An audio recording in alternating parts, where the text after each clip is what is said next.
Hi, everyone.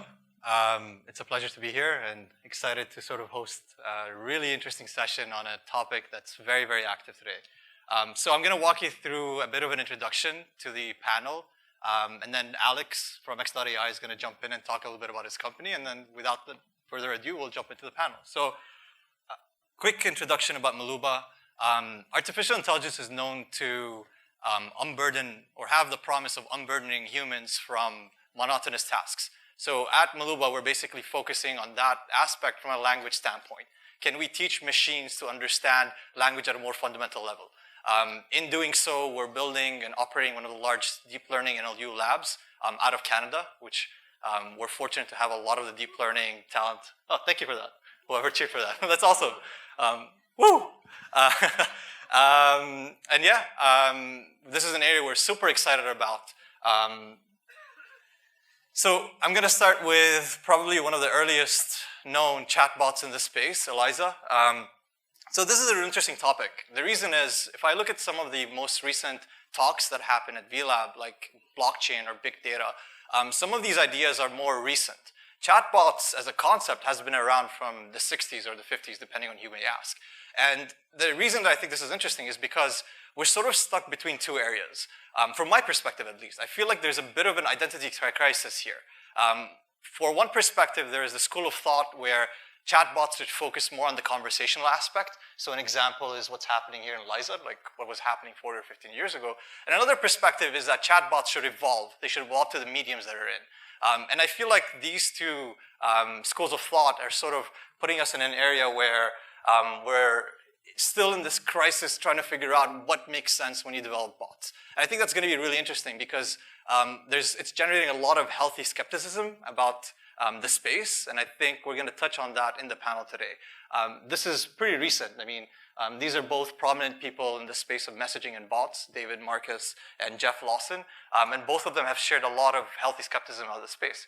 One area that's really interesting that I'd love to touch on today is the relationship between bots and apps. Are bots going to destroy apps? Are they, a lightweight step towards that? And I think that's going to be an exciting area to look over. Now, regardless of the skepticism, that doesn't mean that the bot space isn't moving forward. This is really hard because week by week, there's sort of crazy announcements happening in the bot space. Every large company is pushing forward and developing their own vision towards the bot space. So what's driving all of this? You can get different perspectives from different people. I like to focus on 4 main areas. Mobile. There's a supercomputer in everybody's hand today, so that's enabled a lot of interesting experiences. The cloud, we have instant access to APIs and data. Deep learning, the advancements in artificial intelligence have allowed us to open up and unlock new use cases. And messaging, the rise of it as a medium has enabled new types of bot experiences that we can face.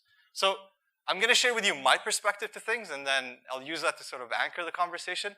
From our perspective at Maluuba, we think that the tech needs to catch up with the medium. So this is an example of something that we're working on internally. We basically built a Slack bot powered by a neural net that has been taught to ingest documents in real time and make sense of what they're reading on the fly. So in this example, we've ingested a medical document. It's never seen it before, so this is not something it's pre-trained against. The idea here is, can it comprehend the information similar to how a human being would? Can we teach it to have a general language capability and apply that in a context? And the interesting thing for us, at least from a chatbot perspective, is how can we pair technology advancements, especially in language, with the medium of bots and unlock new types of product experiences. Now, if I take a look at existing experiences today, and not to sort of take a jab at any specific experience, this is just one out of many, we're still not there yet, at least from a language or a conversational standpoint. There's still a lot of work to be done where the average layman could have just a regular conversation with a bot. And another interesting point is that might not be the right solution. Maybe it doesn't make sense for us to have conversations. Maybe it makes sense to have a more of an interesting or richer UI, one that you can basically tap through. So the way I see it and where a lot of people see it, this is sort of similar or akin to where we were with one of our guys put this together. I love it. Where we are like in 2009 with apps. We were still in this exploratory phase. We're still trying to figure this out. But there's a lot of promise here, and that's why we're here to talk to you about that. So one of the questions we're going to try to address tonight, how do we move from hype to killer experiences? one area that I'd like to touch upon before we jump into the panel is, what do I think that's really interesting about bots? Well, one aspect of it that's sort of different from apps, for example, is the ability to build and foster relationships. So when I think of messaging, for example, and Facebook, that's about building relationships with people. Can we build bots to have similar experiences? And that bot could be, a voice-based one or a messaging-based one. So for example, I talk to Siri on a regular basis. I've been talking to it for a couple of years.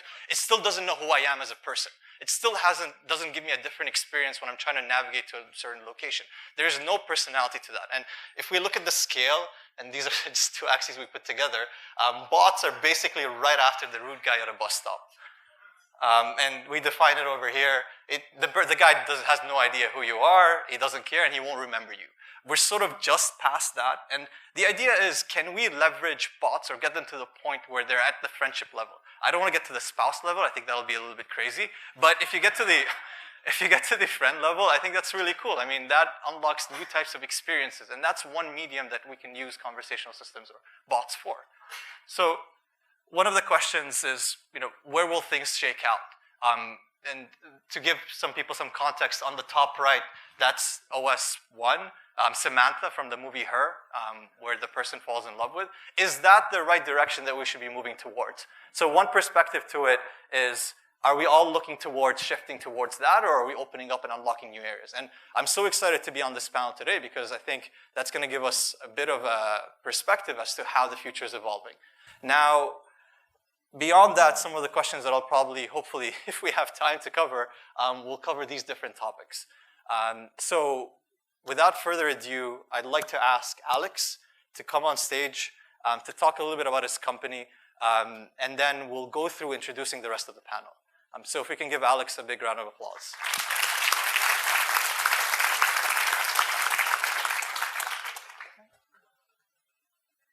So with X.ai, compared to what Mohamed was just talking about, we are, for the AI or chatbot that you're more familiar with, which is closer to the Siri, the Alexa, and so on, that does many things. For us, we are very, very focused on doing one thing, and that's schedule meetings.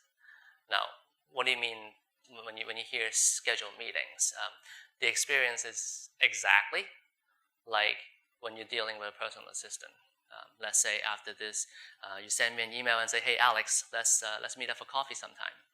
Usually, if I have a real assistant, and this conversation is happening over email, I will CC my assistant and say, "Yeah, go ahead and just coordinate with Amy," and then Amy will start this conversation with you, with this back and forth, and figuring out, are you free next week?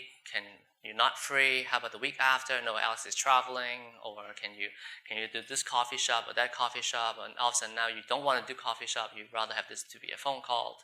A bunch of this negotiation that happens. So to us, the meeting scheduling is not just about lining up two calendars and finding some empty spots. It is a very delicate negotiation about preferences, about how you think about your life, because in a way that's what a personal assistant does. It organizes your life. But for us, we are super focused in doing meeting coordination. The way we think about the world is, in our world, is we hate the name chatbot, and that's much more about, we like to think about our personal assistant world. In some of this sort of T-shaped market, that the horizontal is where you have the Siri, the Google Now of the world, where you can say anything to the bot. And I think over time now, you don't have a ton of expectation of what the bot comes back with.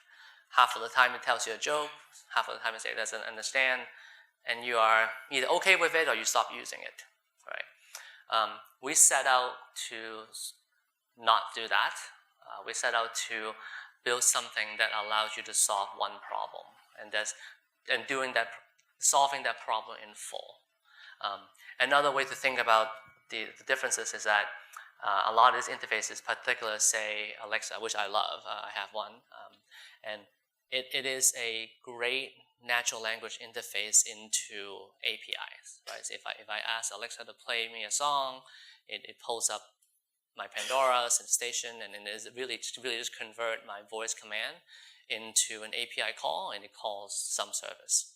Same if I ask about today's weather, same if I ask about scores, it really is a different kind of interface into, so it's somewhat a new way to input data.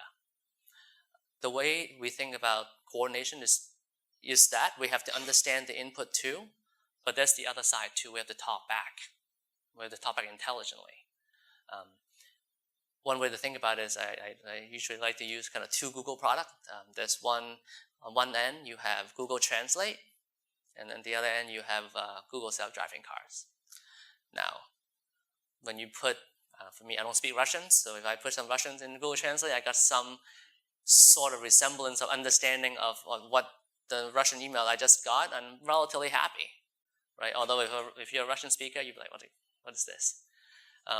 If your self-driving car crashed 1 out of 1,000 times, there's no product. We're on neither end of the spectrum, but we're definitely a little bit closer to the self-driving car than Google Translate, just because you don't really want to schedule a wrong meeting. Our product worst nightmare is that you show up at a Starbucks somewhere in Midtown Manhattan, and it turned out to be uptown somewhere, and you're sitting there alone in the rain. Yeah, we didn't kill you, but you probably won't use the product again. So for us, our biggest challenge is much more about having an accurate experience that at least we want to make it highly unlikely that we say that we don't understand. Don't get me wrong. In order to do that, we have to keep our scope very, very strict. So we do only meeting schedulings. We don't tell you jokes. We don't tell you weather. We don't tell you many, many things. But when it comes to meeting scheduling, when you're trying to getting something onto someone's calendar, maybe a phone call, a drinks, meeting in the office, a conference call, Skype, we do all those.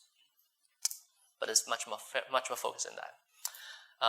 Seeing the future, I think you will see more of a company like us solving specific problems, which I think can work together with the horizontal too. Right? Because again, the horizontal really was stopping Alexa to call Amy to say, hey, can you schedule some meetings? And then Amy takes over and starts coordinating the meetings for you. For us, we're building, right now our system works on email only, just because we think that the use case for our customer coordinating meetings over email, if all of a sudden all of our customers want to just start talking to Alexa to schedule meetings, we're happy to build that interface as well. To us, that's just a different interface in understanding the world. So I think that's where the world is heading. I think tons of interesting topics from the panel to talk about. So with that, I will leave it back to Mohamed.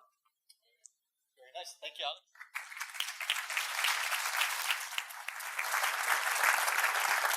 Maybe the best way to do this is to ask the rest of the panelists to introduce themselves.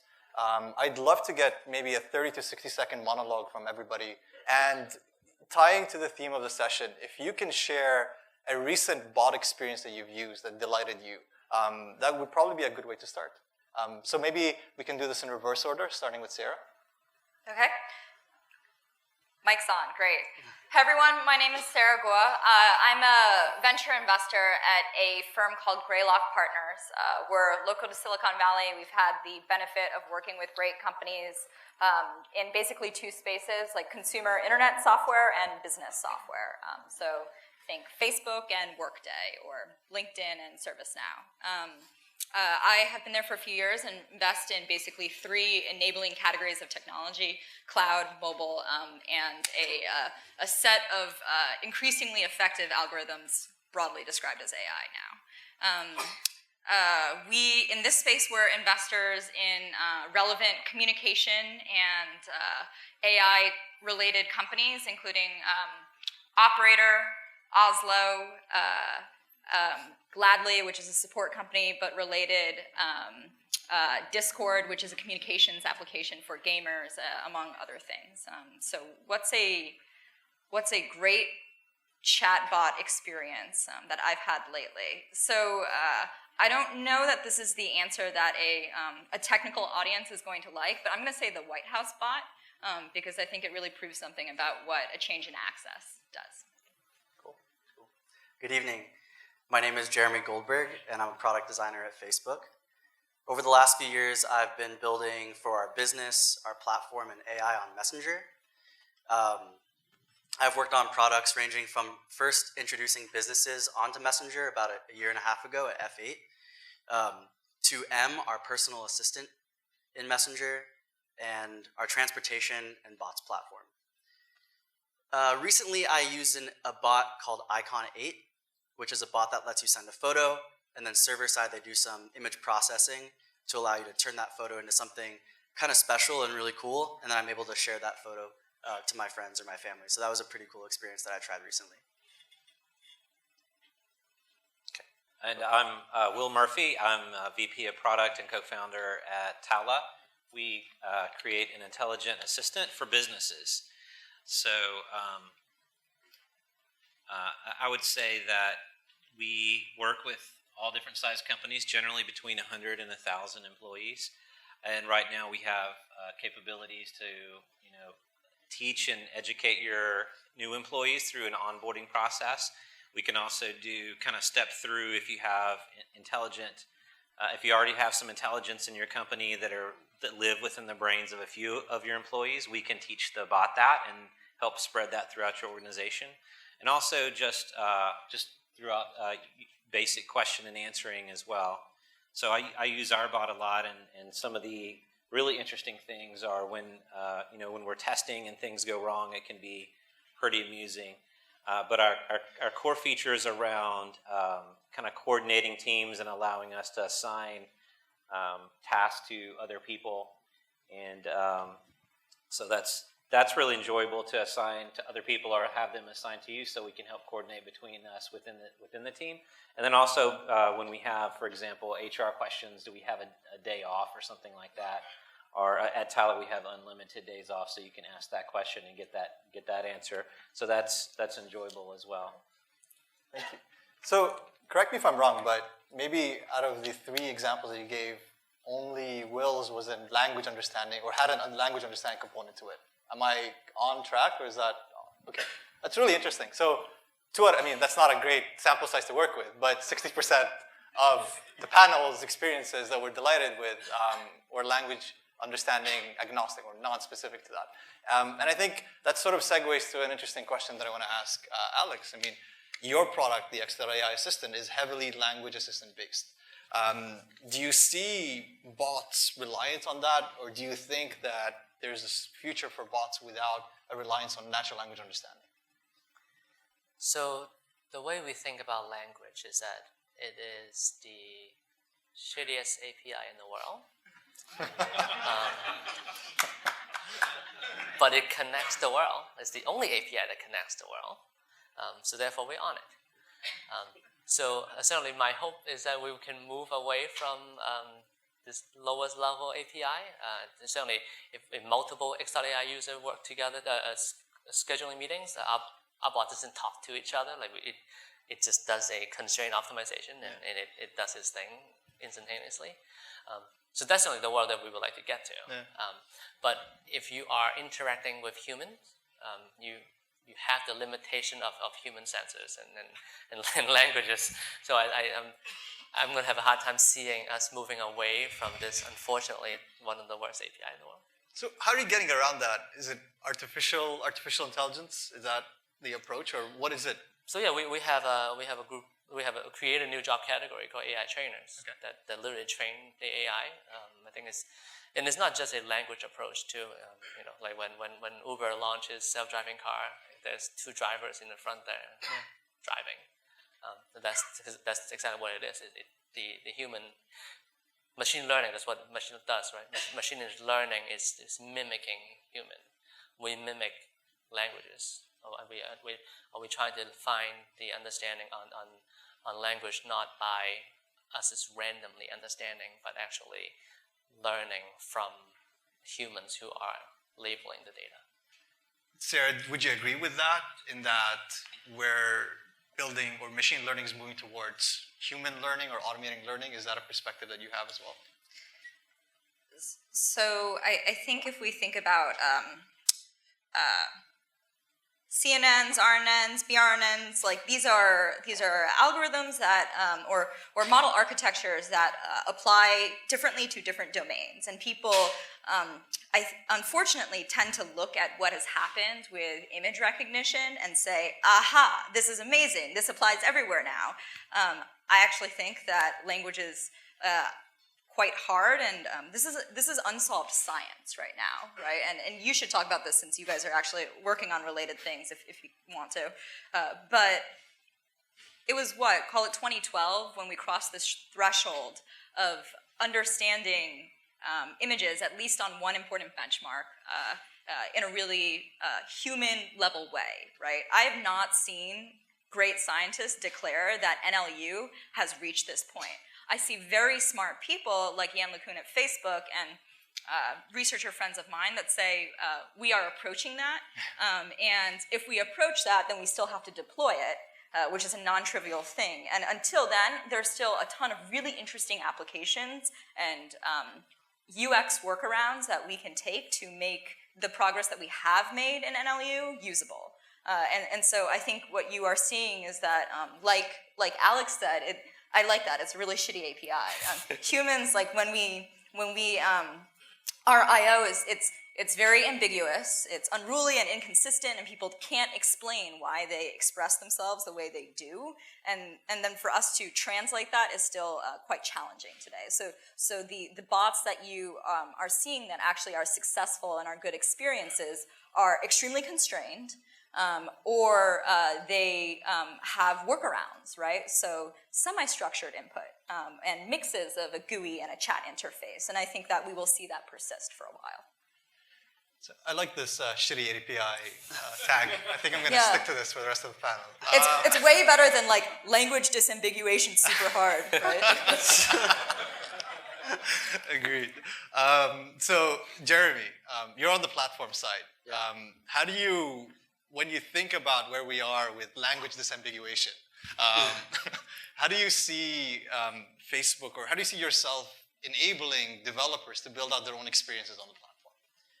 Well, I mean, the first thing that you have to do is really understand. And for us, that means listening to developers. Myself and a lot of people on our team are part of Facebook groups and communities where we listen to developers and get their feedback, and we post polls and things that we think might help them. And we work a lot with partners on this stuff. And I think you have to have that understanding and listen to people in order to move this forward. Because, like, show of hands, how many of you guys are working on bots? That's a good question. Wow.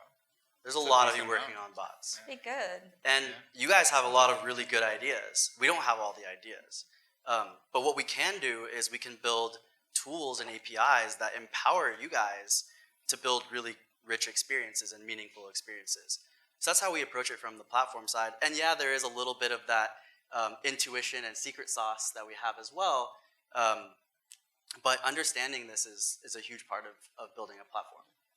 So we're still at the early stages of this, obviously, and we have our own experiences where we felt the brunt of it. How do you balance between pushing your own roadmap with the feedback you're getting from developers? How does that work? Well, I think the two go hand in hand. Like I said, like, we can't do this without developers pushing on the platform.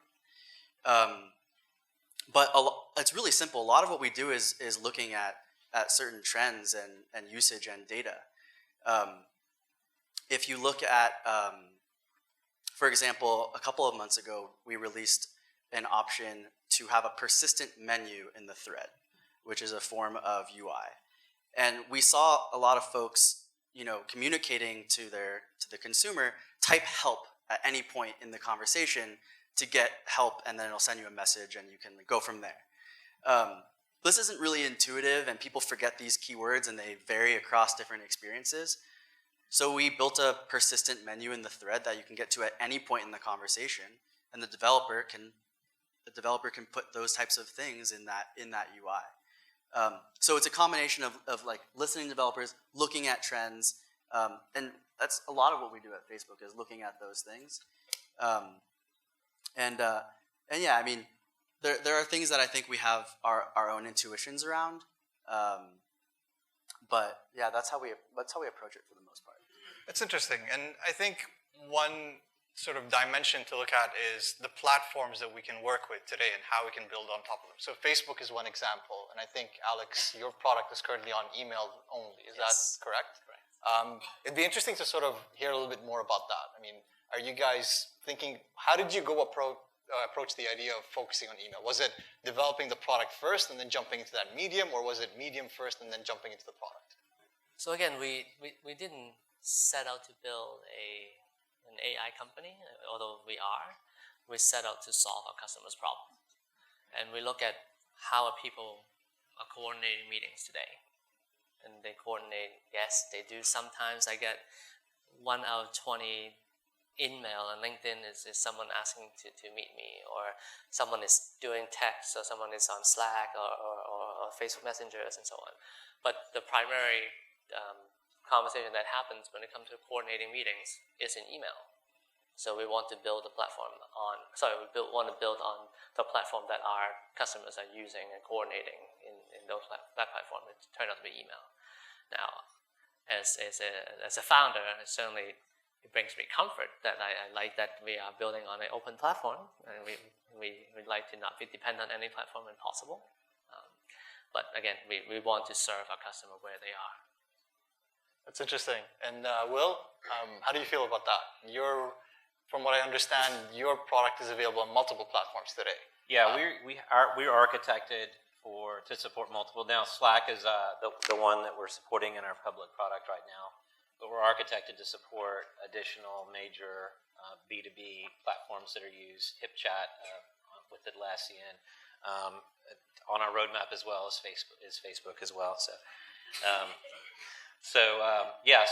I think that's part of our strategy, is that we want to be where our customers are. So if you're a B2B, so if you're a chatbot for consumers, you can kind of, and you're just talking between the two of you and you're kind of building that out, or if you're maybe on an open platform like email and that's kind of your main thing, that may be okay. But when you're talking about trying to support an enterprise, for example, generally an enterprise is going to have multiple chat options that different areas use. So you'll have different silos developed as the company gets larger, and some may want to use Slack, some may want to use HipChat, some may want to use other types of chat platforms. So we need to be where our customers are if we want to be B2B. So that's the reason we're architected in that way.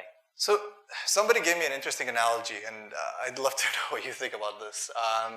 Somebody said that where we are in terms of the distribution of messaging platforms is analogous to where we were with mobile OS back when there was Nokia and there was Siemens and there was like Apple and BlackBerry, and I don't know if Android was out there at the time, but it's like a major fragmentation. And one of the concerns there was that there was no consolidated platform where if somebody wanted to build a bot, and just a bot in itself, I'm not talking about like building an app on top of that, he or she can go towards. So how do you think, first of all, do you agree with that statement, and how do you feel about that? And Sarah, I'd love to hear your opinion on that. So it's not clear to me that the mobile device and operating system ecosystem is done evolving, right? Like we still see Android like this, and we see the device mix in different geographies still changing, right? And so if I agree we are very early in a period of fragmentation. I think we will see some consolidation of the platforms, but it is also unclear to me if we go down to perhaps just 1 or 2 messaging mediums.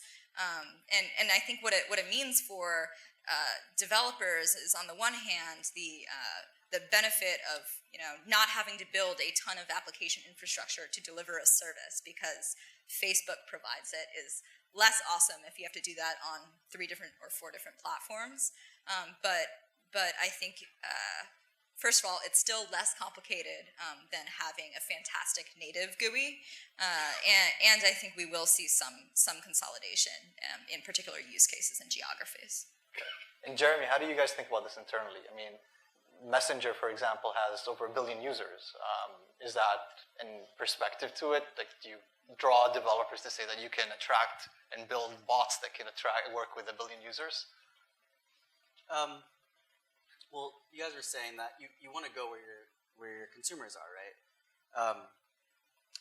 And developers also want to go where consumers are. When we come into the office in the morning, we're not thinking about like, how can we do this or shift this or like get everyone on our platform. We're going into the office and we're trying to build really good stuff for people. That's how we think about it. And we're energized when we go in and we build something that really changes people's lives. And that's really just how we think about it. We're not really thinking about like all these different fragmentations and are people going over here. We want to focus on providing value to our community and to developers building on our platform. So do you look at what other platforms are doing, or is it that you're running your own agenda in the space right now? I mean, we're laser focused. So okay. we're focusing on the things that are unique to our needs, and we have a very global audience, right? There's a lot of people on our platform, and I think we're unique in that way. So yeah, we kind of just focus on our own roadmap and goals. So the reason this is interesting to me is because given how early we are and how everything is dynamically evolving right now, we're probably going to see a lot of bots die off like over the next couple of years, and that's just like the fact of it. I mean, I think it was you, Will, that probably mentioned that, and in a conversation we had earlier, you were saying that how 80% of all the bots that are coming out, which is unfortunate, are probably going to die off. Why do you think that is? I'm just curious about that. Well, I think first of all, it depends on what we mean by bots. Yeah. I think there's at least 5 categories that we've talked about within Talla. But if I broke it down very simply, I could say that there's bots that are we had mobile first design come out when you had mobile devices. So the design patterns and all of the business was built around being mobile first, and then they thought about web and other interfaces later. When we say chatbots kind of in conversations like this and in the media, all we're really talking about is somebody pushing some data, there's an application, and it's talking through a chat platform or a chat interface, which actually is very, very, very wide. So I think there's some very specific types of chatbots that can survive, and I think there's others some will survive, but they'll have a lot more trouble. So I think that, for example, one type that I think will be around a while is I've already got a profitable business, I've got a profitable website, and people are paying me money for the value I'm bringing via the web, and I'm adding a chatbot. It's just like I added a mobile phone app, I'm adding a chatbot, I added maybe an Apple Watch interface.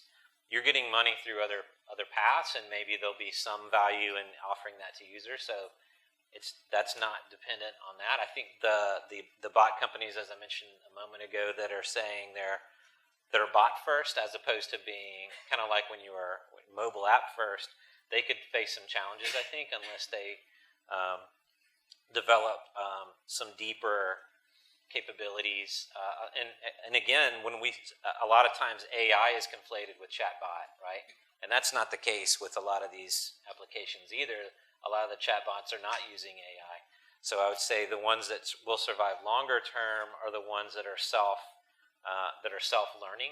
That all the interactions. One of the things we think about at Talla is the interactions with the users make the product smarter. So we think about the product even differently than old school. I've been doing software since I was 12, so many decades now. And so, generally when we design software, it's input output related, and you're calculating some things and you're showing something back to the user. But we're in a new era now with intelligent automation, where really you have to start thinking about managing your products and your companies and your startups differently. So I think there's some that are offering some very kind of narrow value. And I think some of those will be really cool, and they'll survive. And then I think there's some that it's not their core value, they're adding on, and I think a lot of those are survive. And I think the ones that have a really good chance at surviving are the ones that are learning with every interaction with the user. And I think that it's an oligopoly situation as well. I think you've got a stack of technologies that are developing around bots, right? You've got these platforms, and they're AI platforms, and you can build AI on top of it, or you can build bots on top of them. And I think there'll be an oligopoly at that layer. There'll be an oligopoly, around useful bot platforms that are kind of a step above that, where it's a turnkey design your own bot type platform, and there'll be a handful of those that'll survive too, and then there'll be a bunch of smaller ones that will find kind of niche value. But like you said earlier, I think that a really large percentage over the next year will either stay very tiny or they won't exist. And Sarah, you must look at a lot of bot companies from your perspective. I do. I'm sure this could be a whole session in itself. So I guess maybe I'd love to hear your comments on this, and I'd also love to understand if you've developed metrics internally to evaluate bot companies, if that exists, as opposed to other companies. Sure. So are there going to be a lot of bot companies that die over the next year? Yes. But I think people are overthinking this. There are many enterprising little applications that get submitted to the App Store every day, and they die, and nobody talks about it. And it's not like the end of apps is coming. It's like we understand that there's this long tail of like the people with the audience and the people who make money and everybody else, right? And that's what the distribution looks like. And so I think there are a few conflating factors here that are driving a tidal wave of interest toward this area, which is you had the last bullet on one of your slides as like Oracle announces bot platform. I think when that happens, we can sort of assume that the entire technology community has focused in on this trend, right? No offense, Larry. But it only took him 5 years to get to cloud. I'm kidding. The interest that everybody has around this area is comes from a whole bunch of different directions, right? People see the total and complete dominance of the mobile internet and really the internet in general in China by WeChat. It is the platform to own all platforms. It owns app distribution. It controls communication between businesses and businesses and consumers. It's also the Slack of China. And they see that as a huge opportunity. And they see the control that having a single conversational interface on the phone, be that Siri or Google Now, in terms of controlling your computing experience. And so all of the tech giants are crowded around this idea of controlling the interface and the distribution mechanisms, and are pushing their platforms. And developers seeing this opening of like, oh, maybe there's this new distribution with this big install base, are also crowding toward it. And so I think these things are driving, and then you have these sort of totally independent factors of enabling technologies that you talked about, right? Computing and algorithms and research that's going on in NLU. And all of this together means that there's a ton of interest for good reason, but when you get all of this interest, plus the extremely low barrier to entry, much lower than it is for building a native mobile application, for example. Like I built a VC chatbot in like 3 hours and put it online, and I was like, oh my god, Twilio is awesome. SMS me. When that is what starting your company looks like, then of course people are going to start these things, and of course a lot of them are not going to work. But I don't think that means like there is no opportunity here. I think that's the incentive structure. Your second question was, are there metrics around how we are evaluating bot companies? I think the things that we look for when we're funding a company are a unique team that we can believe in, addressing a problem that we care about with some sort of story around how they can be the market-defining dominant company that will be big enough, and that their timing is right. Right, these four things do not change for any company, and I think the thing that is difficult for bot companies today is they have to answer the timing question of like, I cannot build using Facebook distribution if Facebook distribution is not yet available to anyone, right? Or Slack distribution in its fullest sense, or and I think a lot of people are experimenting and like ideating in the space without answering the core product questions that any startup has to answer. And so I don't think they're different. I do think that if you look at the traditional app engagement metrics of you are relevant at hundreds of thousands of users that are regularly engaged with your platform, that is very, very uncommon today in the space. That's a great answer. And what do you think the monetization aspect, how does that come in? Like, how do how do you make money in this context? I think that's a question that a lot of people are interested in understanding. Yeah, my partner Josh has a great saying, which is basically like for consumer applications that are delivering some great new experience, like how will they make money is not the right question. Because if you have the user data and the user engagement, there are many different known ways to make money, starting with ads, right, and like increasingly contextual ads, and people have gone down this path before. I think that there's a whole set of new business models that are emerging in sort of not new, but like a new opportunity, and I think we will see more consumer subscriptions. I think Apple has pushed app developers and will push other developers in this direction, and I think consumers interact with enough software that they will see that if there are great products out there, they're actually willing to pay for them directly. So actually, I don't know that everybody believes that, but I do. In terms of how we make money, there are like a bunch of different categories of bot companies or messaging companies that I believe in, from independent channels like Discord, it's just a messaging platform, to things that make us more productive at work. So this is just the next generation of SaaS. So it will probably make money the way SaaS does, by selling to businesses some workflow product, to enabling, and this is where Facebook is playing, so Jeremy should talk, but to enabling consumers to interact with businesses, right? So anything that looks like sales and support and re-engagement, like there are many billions of dollars there if you are better at any one of those things or can connect businesses to consumers in new ways. And so we are also focused on that, and we have a play called Operator as well in that overall space. Jeremy? Yeah, so I do want to say that Sarah's answer to the previous question was excellent. And what I'll add is that the way I think about bots are simple. We know that people are spending a lot of time in messaging apps. And bots, for me, are the promise, the opportunity for businesses to communicate better. And communicating with businesses better is important for two reasons. It's important because the channels that we communicate with businesses today are fairly broken. Channels like email, phone calls, chat windows, these types of things, they lack a lot of the things that we've have grown accustomed to, like identity. In a lot of ways, phone calls and chat windows don't have any sort of history or permanence, so you can't take that conversation with you. There's a lot of other things in modern software that we just expect now. And the other thing is that better communication can often lead to better comprehension.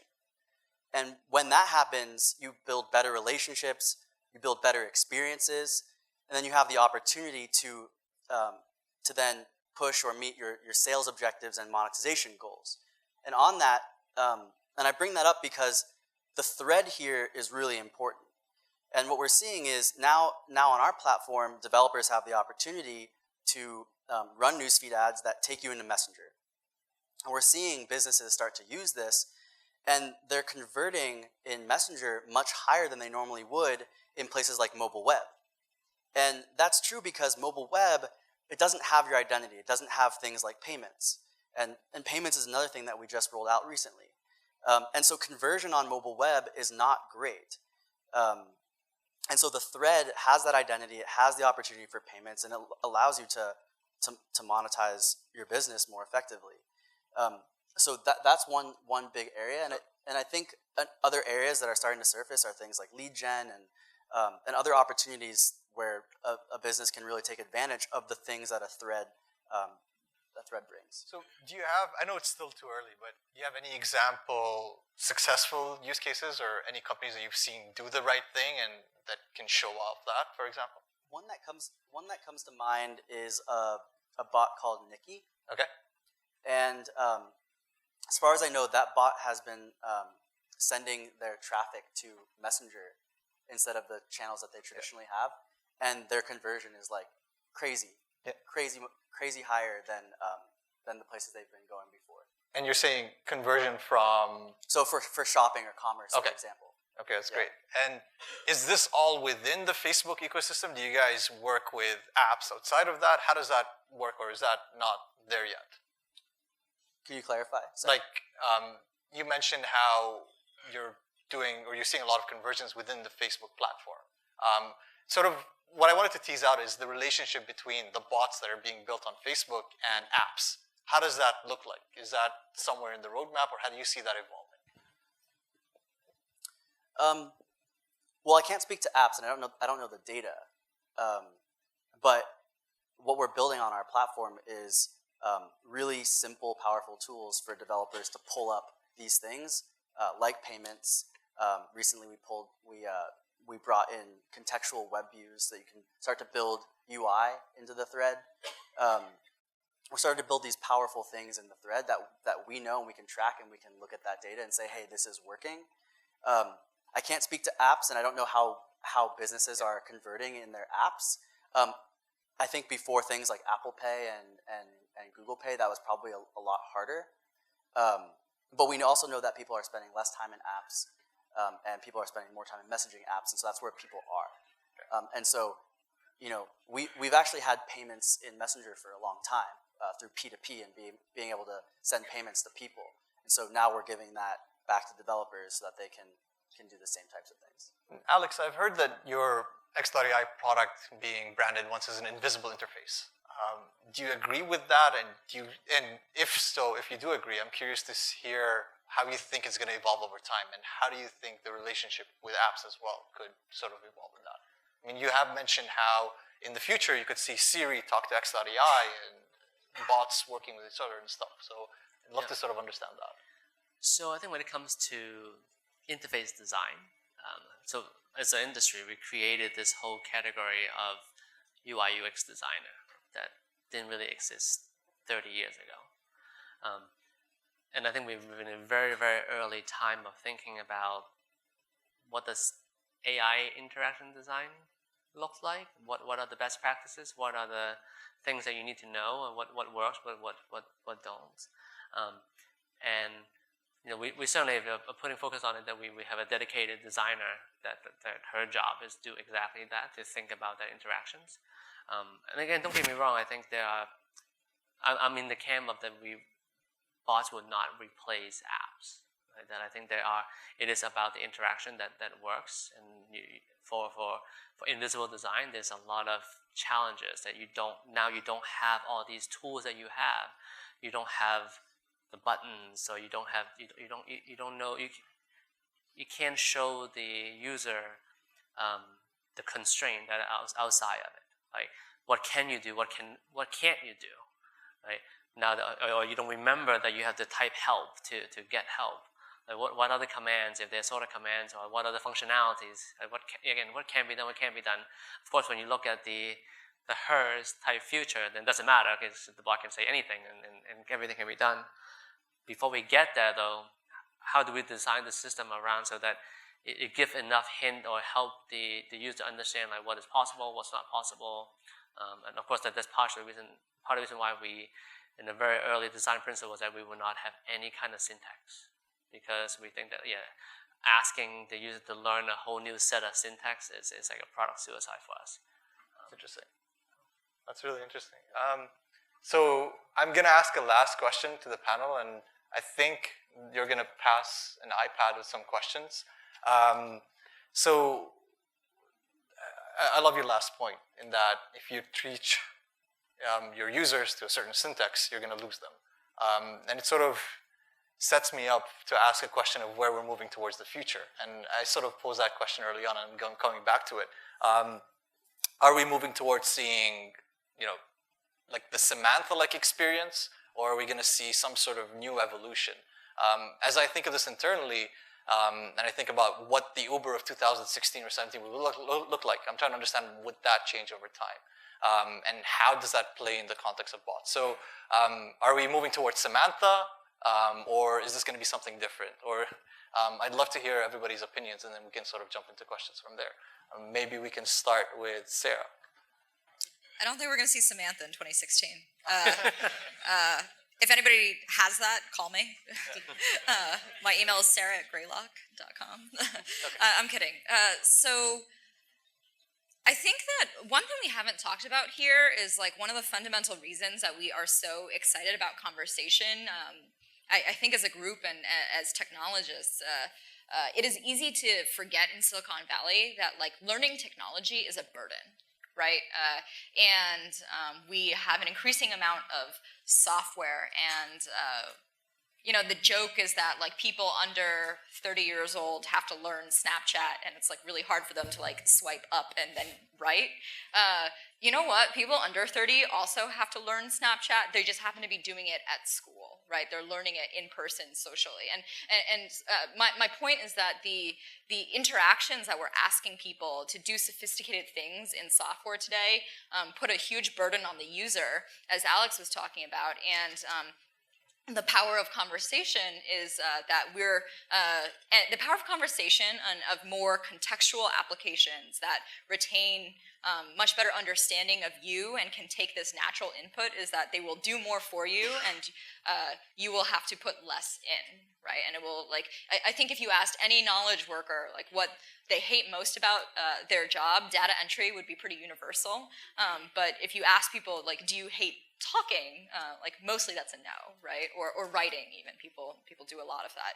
And so I think I think this is super powerful along with all the other themes that we're talking about here, and I think we will see more conversational applications and they will look more like smart predictive services that help us do things that appear in different contexts and platforms. So I'm really excited for that. I actually, I don't know if I believe that we're ever going to see Samantha. It's interesting. Jeremy? Yeah, I'll provide my thoughts on where we're going with an analogy. So we think a lot about communication. And when you break down how people communicate, you can bucket that into two buckets: verbal communication and nonverbal communication. And verbal communication is represented by your voice. It's what you say, how you say it, your tone, your framing, your pacing, these types of things. And nonverbal communication is represented by your actions, what you do and how you do it. And that creates what I call the voice-action spectrum. So we have voice on one side and actions on the other side. And the short version of this is that if you were to plot apps on that spectrum, they would land on the action side. They have buttons and UI and all kinds of things to help you get stuff done. But when our industry shifted there, businesses, in a way, started to lose their voice. And the voice started coming through push notifications and modals and those types of channels. And when you look at messaging platforms are very voice-centric. And so it's only natural that bots start on that side of the spectrum and using their voice. That's a really big opportunity, though. And like people, I think people are in the middle. We use both.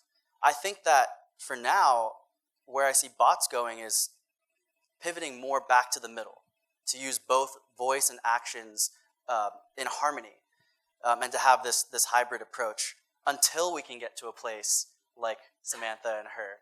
But I think that's probably a ways off. And that's the way I think about it. And the other thing that I think about where we're going is that it's important to think about your experience as not only being reactive and reacting to what people are asking or what people are doing, but also being contextual and proactive, like you mentioned. I think that's a really big principle in all of this as well. So yes to Samantha? I hope. Yeah, I would love to live in that future. Well? So yeah, I agree. I think the way I talk about it within Talla and the way we talk to each other about it is hybrid conversational is what I call it. So you've got a lot of bots kind of focusing on how do we do just text interactions, and you've got kind of WeChat, which is very non-conversational. It's actually one of the most, maybe the most popular chat platform in the world. And it's mostly, it's a little bit of conversation and it's a lot of clicking around and embedded visual type things. So I totally agree with the concept of we're moving towards this kind of hybrid. And I think it matters what the use case is and what you're trying to accomplish, because I do think that those skeuomorphic designs around buttons and things like that we've learned can be more efficient in some cases than trying to type out, something that you could have clicked a button and done it in less than a second, versus type in the word that you wanted to comment back. So I do think there's like a hybrid. Humans, when we communicate verbally, I think there's a progression of AI. So I think there's that opportunity space that's progressing. There's the conversational interface that the computer is learning more context about us and is trying to, we're trying to build computers that talk to humans better, and that creates kind of this Venn diagram, and that's where our company lives. I think some bot companies live without the AI part of that Venn diagram, but we kind of live in the middle. So I do think both of those are progressing. So on one side, you've got this hybrid communication method that's improving. And over time, communication with humans and computers will probably improve beyond that. We've talked about neural interfaces in the past, and perhaps some other of these kind of discussions at a place like this, where we communicate verbally at about 60 bits per second verbally, whereas computers can do gigabytes per second. So there's appropriate ways that we communicate. Computers and bots can communicate with each other very, very rapidly. Humans and bots, we're working on it, right? This is kind of a next evolution in understanding context and being able to communicate with the bot. So I do think, like, when you talk to your future, and I like to call it intelligent assistant or intelligent agent, but when you talk to your future intelligent assistant, and the assistant decides that particular use case, it's better to show you an image. And there's many situations like that, and it happens with humans as well. So if you're talking to your assistant at work and you want to know some sort of trend in the business, so show me the last 10 years, our quarterly results for the last 10 years, if they bring you this list of text and hand it back to you, you're like, what, can you put this in a graph? Okay, you just created the visual interface. So that you would want your intelligent assistant to create as well. Your intelligent assistant would create it in less than a second, whereas a human would take much longer.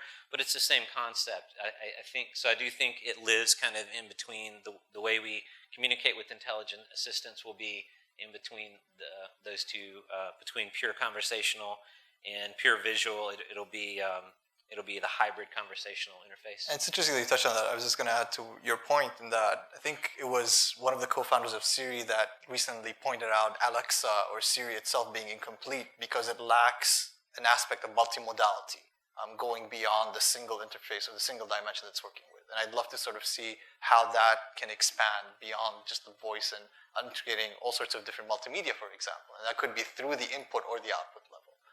Alex? So, building on what Sarah was talking about, one way I like to think about the problem is work performed. I remember, I look young. I'm older than I look. When I was in college, part of my part-time job was work at this research lab and work with this brilliant electrical engineering professor in semiconductor. But part of my job was to set up his Pine email program and trying to help him figure out how to use it. And he prints his email to read them, And, that's the work performed. Right? That was part of. I got paid for helping him set up, email program and print email for him. But then on the flip side is, we used to go to travel agents, right? You have some conversations and you describe what you like, what you don't like, and this agent plans your trip for you. Right? You don't have to worry about the vacation. You don't exactly know is that hotel that you're going has a 4.3 star ratings and what the comments were talking about. You didn't spend hours and hours and hours drilling down on planning every little detail about your travel. At least I do. I do too. Yeah. So that's work performed. That all of a sudden now, because we do those things ourselves now just because it's such an economic advantage for a person, and then I get that personalization of me interacting with some website who has fancy buttons and stuff like that, allow me to do those things and do the research. I'm willing to spend the time to get that experience. But it would be so nice if I can take back those 6 hours that I used to plan the trip and actually just have a conversation with a machine at low cost or close to zero cost, but I can still get that personalized experience and not have to spend them 6 hours. That would be amazing. So you've set me up really, really well for the first question that I'm going to ask. Are you concerned about the disintermediation of lesser skilled humans? On that note. Yeah, on that note, I'm an optimist. Okay. I think. I'm an optimist. That I think new technology always create more jobs. But you guys are doing that yourselves, right? You mentioned that you've Right. AI designers. Yeah, we're creating AI designers. We're creating AI trainers. Yeah. I think there's so many, and it's not necessarily a job categories, but tasks or subtasks, right? Look at your data. There's so many really boring stuff that you do every day. Like, it would be so nice that you don't have to do them. Like, it's not taking away your job. It's just taking away that crappy task, those 6 crappy tasks that you do every day, or every other day, or every week. You know, those are the stuff that I think we're moving forward to, like, so that we can actually be what we teach our kids to be, like, be creative, be able to enjoy work, be passionate about stuff. Like, I'm not passionate about, entering my expenses. That's just not. I might be. It's actually a great time for me to unwind, or a great way for me to do that. Anybody else?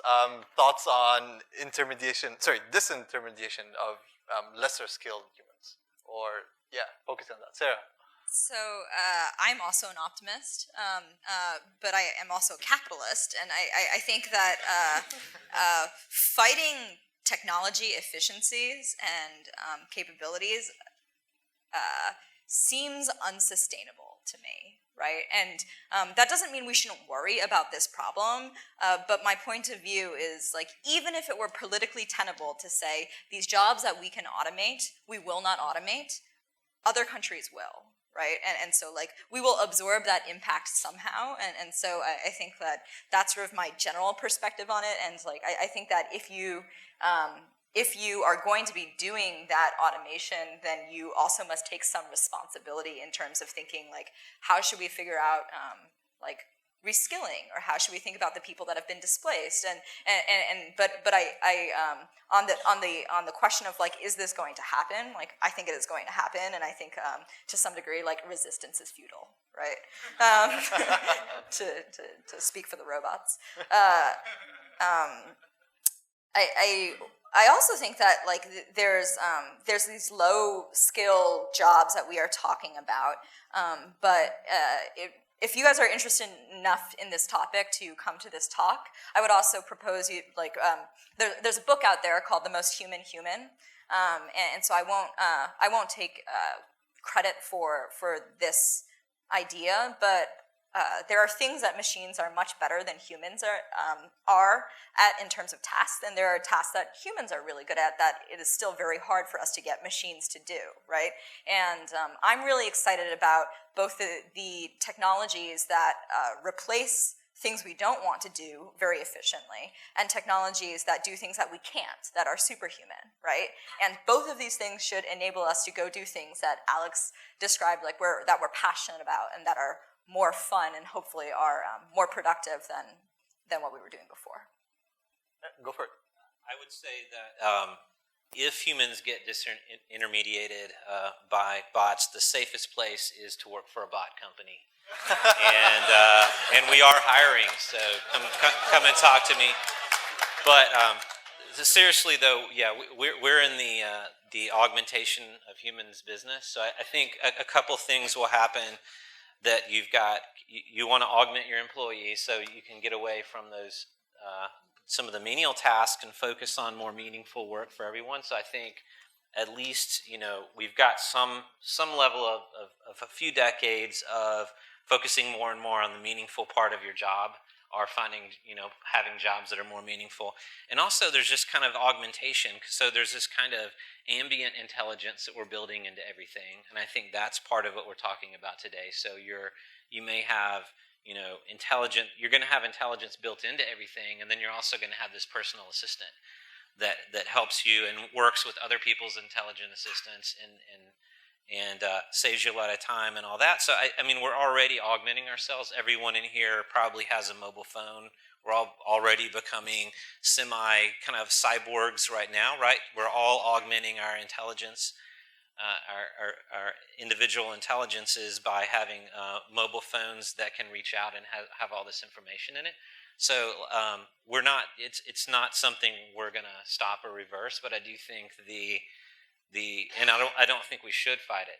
But I do think that it's very valuable to kind of augment ourselves long term and kind of move into where we can focus on more human endeavors, things that we enjoy, and how we invest our time longer term.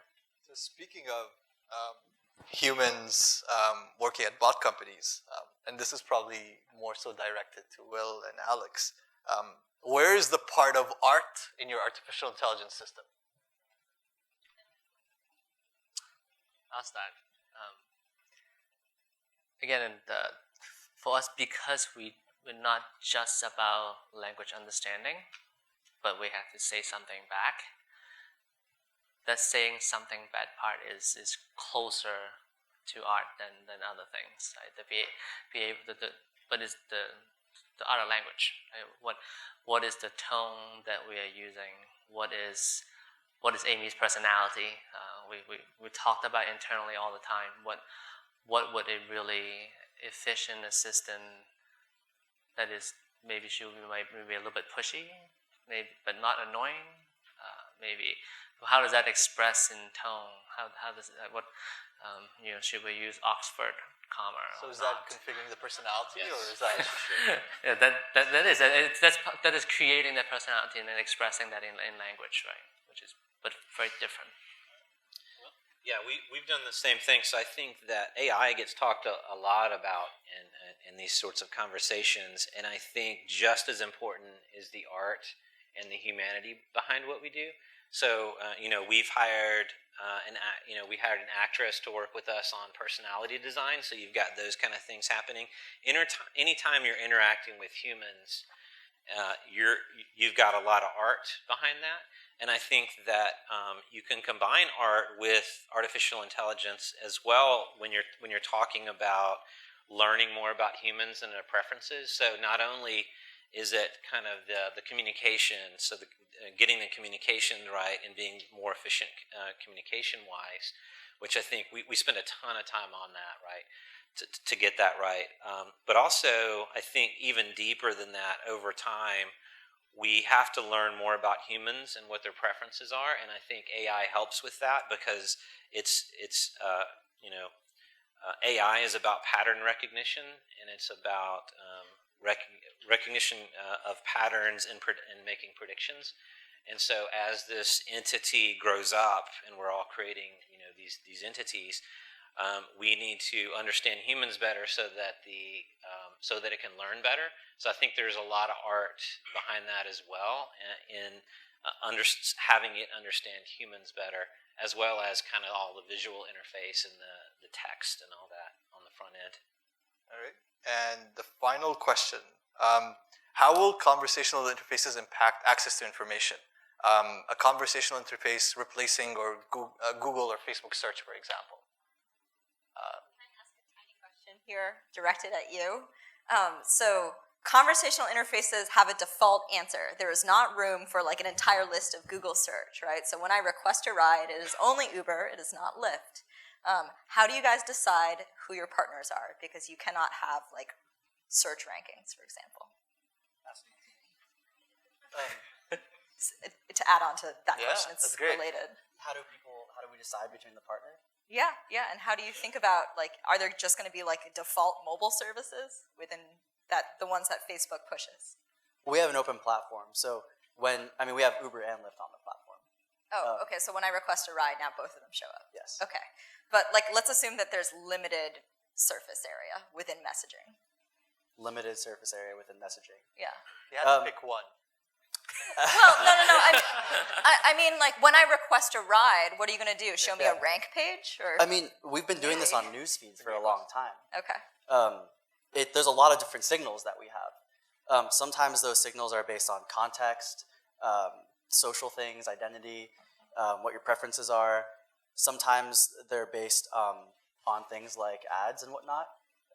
But yeah, we've been doing this for a while, and that's how we kind of approach that. I mean, yeah, it's an open platform, and we want it to be open. That's really important to us. So it's not in our, like, we don't have an agenda to promote certain things. No, I'm not even accusing of that. I'm just thinking, like, you don't get the surface area to offer multiple options in conversation in the same way, right? And I think, like, one of the things I wonder is, like, in a world where Facebook dominates, or, like, let's say Alexa dominates your home, maybe, does that mean that there are 5 real services or a concentration? We just have to be really good at getting it right. I mean, that's, okay. I don't have a technical background, but I mean, has a lot to do with ranking and machine learning, and like I said, it's something we've done on newsfeed for a long time, and newsfeed is a really great discovery surface. So I think we're figuring that out.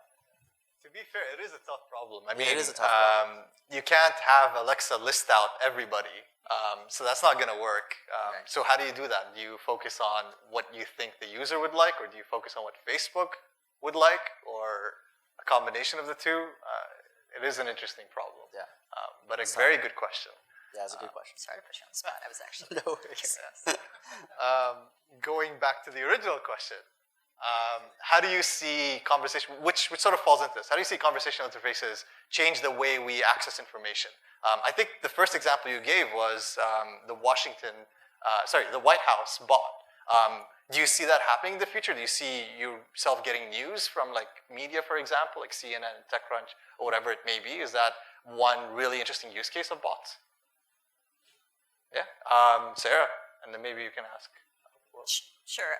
Well, I think that today, when I unfortunately looked at my phone like 6 times during this panel, but when we use computing today, it is not ambient, right? It is not something that we can do while multitasking and doing other things. We can't even use 2 apps at once, right? And so I think one of the powers of conversation in different forms, especially in voice, is that you can interact with it while doing other things, and so we will have more computing more of the time. I think the sort of mirror side to the question I was asking Jeremy about, like, well, like, am I going to get, like, predictive search ranking within Messenger for a particular service, is sometimes constraint is good, right? And so, like, another example of a bot that I actually enjoy is a bot called Purple. And it's, like, just a little feed that does, like, 1 line or 1 article at a time while you're exploring a topic. And I think this is great because if you just sort of consume the broader internet of news media and blogs and everything else, that's incredibly overwhelming. And the idea of just consuming a single thread of media is really powerful. And so I think, like, that's just one example, but we will get more personalization, and I think sometimes that lack of choice will be good. I've received a final question to wrap up with. So we'd like to get closing statements from all the panelists about the future of the space.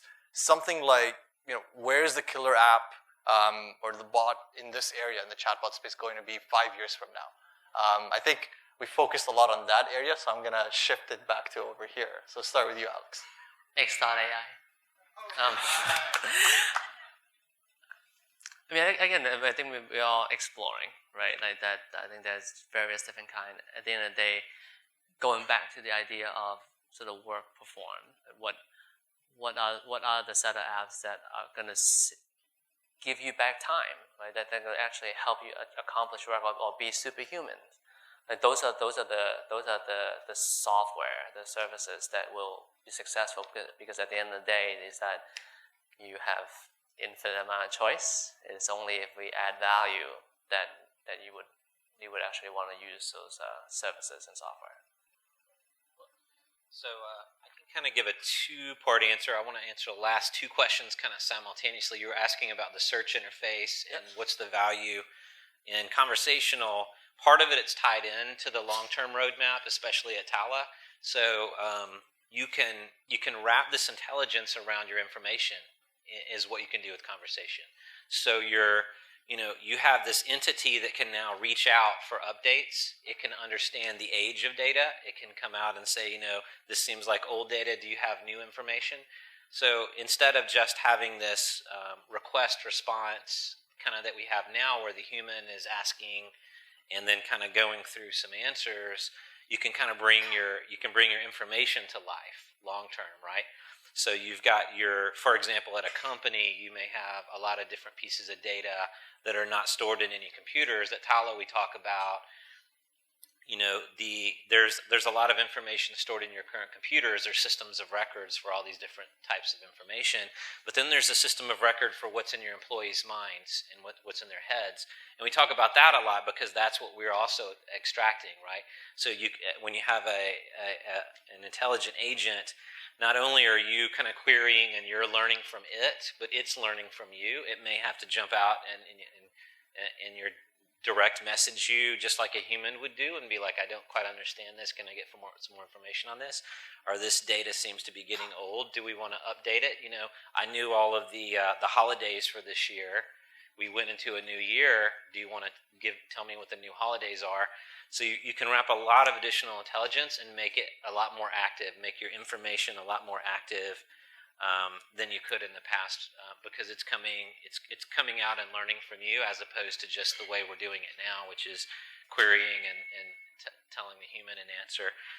So yeah, I think long term you're really creating this. We talk about a knowledge graph within Talla. So underlying this intelligent agent is this knowledge graph that all of these conversations it's able to put together with all these conversations. So you've got the contextual awareness and you've got all this information that didn't live in systems before, that lived in people's heads, and it can start putting those together and offering insights. So I do think that kind of longer term you've got personalities developing and the nice interface stuff that we like, that's going to be awesome in 5 years. But also you want it to be proactive and provide insights. That's part of the reason we want to utilize AI to have a more intelligent way to interact with humans, but also use with natural language understanding. But also long term, you want to bring all this information together to create insights for humans that the human maybe wouldn't have thought of on their own. So I think that's kind of where it's going long term. Jeremy? You could, if you look back over the last few decades, and you look at the revolutionary innovations that have happened, you could count them on your fingers. The computer, the internet, the mobile phone, those types of things. And all of these things had extraordinary challenges and constraints. But what they all had in common was talented people leaning into their intuitions and working really hard towards an aspirational outcome. Now, there's a healthy amount of skepticism in this space. The future going forward, it works if people like you who are here, leaning into this topic, work really, really hard to make that future happen. And to try stuff, to try new shit, and to experiment, and to push companies like Facebook in new ways and to give us feedback. And I think if we can do that, then we can create this conversational economy that we all are so excited about. Sarah, final comments. We talked about a bunch of stuff that I'm excited about and things that we've already invested in. I think delivering services to consumers through conversational interfaces is going to be a real thing. I think businesses interacting with consumers on messaging platforms is a real opportunity, and helping them do that is a real opportunity. I think workflow automation within the enterprise and intelligent assistance, those are real opportunities. The thing that I would add that we touched on sideways was I'm really excited by some of the progress in natural language understanding for the same reason I'm excited by some of the progress in vision. In that it's not clear we are there yet, but But being able to understand like a massive data source about our world that's like much easier and simpler I/O and is kind of actually out there in terms of this data set, like all of our social interactions and our work, like so much of that is encoded in text. And if we can take individual use cases and go understand some of that data, like there are going to be huge opportunities there. And so I'd say like that additional sort of broader point I'm excited about. But if anybody has a great product out there, email me. I'm Sarah at Greylock. I'm obviously very excited about this stuff. All right. On that note, and I'm completely aligned with your last statement and the future of language understanding and what can happen there. But I want to take a moment to thank the panelists, and maybe we can give them a quick round of applause.